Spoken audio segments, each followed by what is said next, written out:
Welcome back to Muscle in the Morning. I'm Dave Palumbo, and today is Tuesday, March 13th, 2018. Let's find out what's going on in the world of bodybuilding and fitness. There's nothing like seeing the fruits of all your hard-earned labor pay off to breathe some new life into your training. And I'm not sure there are too many guys on the planet right now who have more of that new life pumping through their veins than Arnold Classic 212 runner-up Charles Dixon. A little over a week removed from putting together the best look of his incredible pro career, the longtime veteran hasn't wasted any time getting his affairs back in order. Dixon released a short clip from his first post-leg training session where you see him keeping it old school with a little bit of vertical leg press action. Over the last few years, Dixon has just done an awesome job figuring out new ways to improve show by show.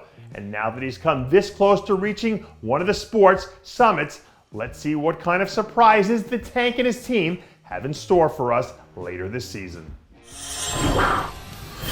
It feels like at least once a year, we see some new guy come out of nowhere to do some major damage in the 212 division. And this year, that guy might just be potential rookie standout, Antwan Williams. Williams was the overall champ at last year's Masters Nationals, and lately I've been starting to hear some rumors that he's already starting to grind through phase 1 of prep for his pro debut.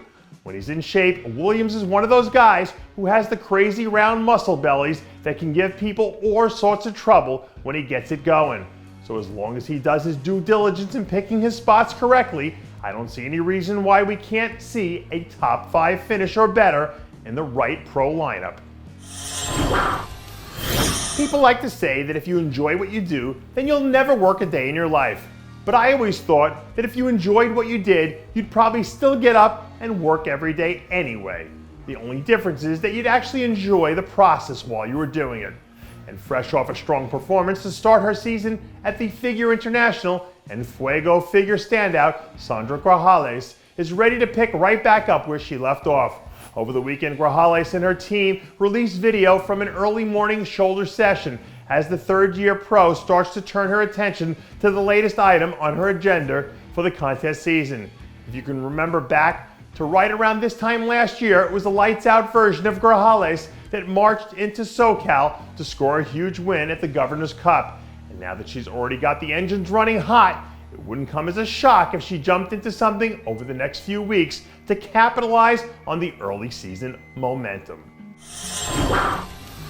In business and in bodybuilding, I have a great appreciation for the people who dedicate a part of their life to mastering their craft, which is probably why I've been a not-so-secret fan of classic physique star Terrence Ruffin since the minute he burst onto the scene. Late last week, the two-time Olympian announced that he was planning to bring his talents to the stage for the first time 12 weeks from now at the Toronto Pro, where we'll give our good friends to the north a little something to get excited about. As far as I'm concerned, Ruffin is one of the most artistic posers in the game right now. So when he hits that stage in Toronto, you know it's going to be something special, because this guy's must-see TV if you're a classic physique fan. Speaking of artists in the classic physique division, hopefully you guys have been keeping an eye on what's been going on with soon-to-be rookie sensation Steve Laureas. Last weekend we saw another round of insane new progress photos dropped from Laureas and his team, who really seems to be picking up steam over the last month or so. If you're a fan of old school bodybuilding, you can't help but start to get Brian Buchanan flashbacks when you see Laureas' flow through some of the classic physique poses. But until we see him up there on that stage against some of these killers of the division, we really don't know how his old school look is going to stack up against some of these new school talents. And that does it for yet another edition of Muscle in the Morning. I'm Dave Palumbo, reminding you to always be true to your passions. And make sure to follow us on Facebook, Twitter, and Instagram.